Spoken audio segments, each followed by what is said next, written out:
Greetings team, it's time for another 5 for flooring, and this week we are going to be discussing tack strip. Tack strip is typically made out of plywood strips cut to 4-foot lengths and varying widths. It will have pins that are pre-fastened that stick up through the bottom of the tack strip, and a fastener that is pre-attached on the top that can be driven down easily by the installer into the substrate below.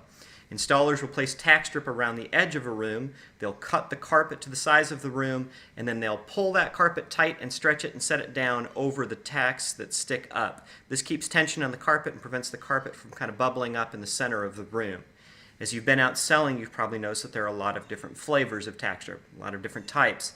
And there's 3 considerations that really go into all of these different types of tack strip. The first would be, what substrate am I putting this tack strip down onto? Is it wood or is it concrete?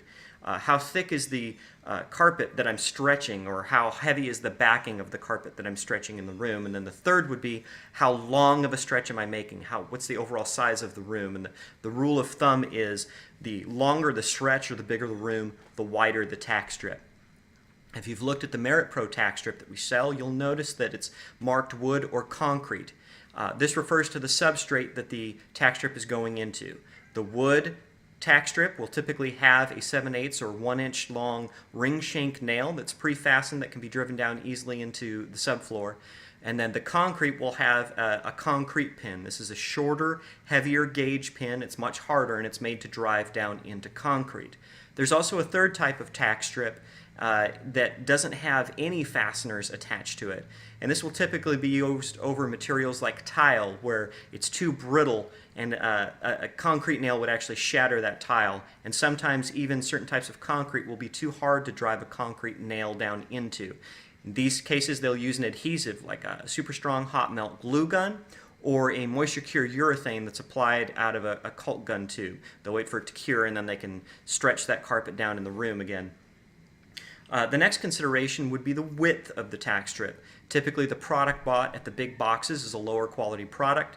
It's kind of a standard width and it's 7/8 inch wide. This will have 2 rows of pins that stick up, and this really isn't the preferred tack strip in the market right now. The next size would be a 1/8 or a 1 inch wide. This is typically referred to as extra wide. We sell a product in this category, and this is kind of the preferred product in the market right now. It'll have 2 rows of pins, but because they can place those pins a little bit further apart, they get more of them in that strip.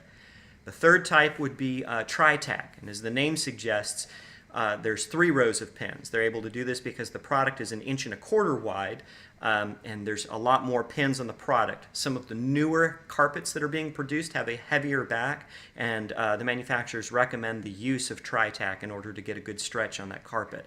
And the fourth type, and one that you won't encounter very frequently, is called architectural or commercial tack strip. This is a full 1.75 inches wide. It typically has 3 rows of pins. They're placed much closer together, and the only place that you're really going to see a product like this would be something like a hotel ballroom, where they're stretching a carpet, but they're stretching it over a really wide distance, and it has a very heavy backing on it. Now the plywood is also important that's used.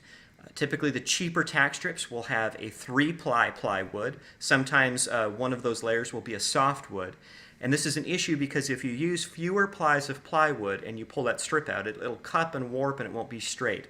This means that the installer has to put extra effort into kind of straightening out that tack strip so it lays flat against both the surface they're putting the carpet down on and also kind of evenly with the wall.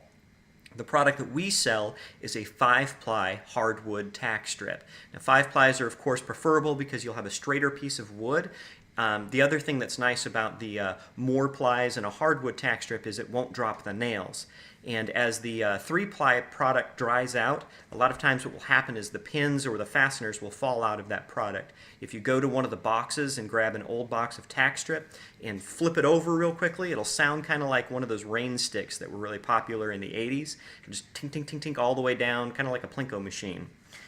So the product that we sell again as Merit Pro is made for us by Halex. It has a 5-ply poplar hardwood plywood. It stays very straight. It's a very nice product and it holds the pins well. And I had mentioned pins, and pins are also important as you want to get a Japanese-made pin. The Chinese-made pins are softer. They'll bend easier when the guys are trying to drive the nails down into the surface. They'll also bend as you try to put the carpet on and stretch it too hard. So we use a Japanese nail and pin in the tack strip that we have. Again, we have two flavors. We have the extra wide and tri-tack Merit Pro tack strips are already available in the DCs. These are 5-ply hardwood tack strips. They're a very high value product in the market. Thank you for your time. I hope now that you understand all the different flavors of tack strip and where we are positioned in the market.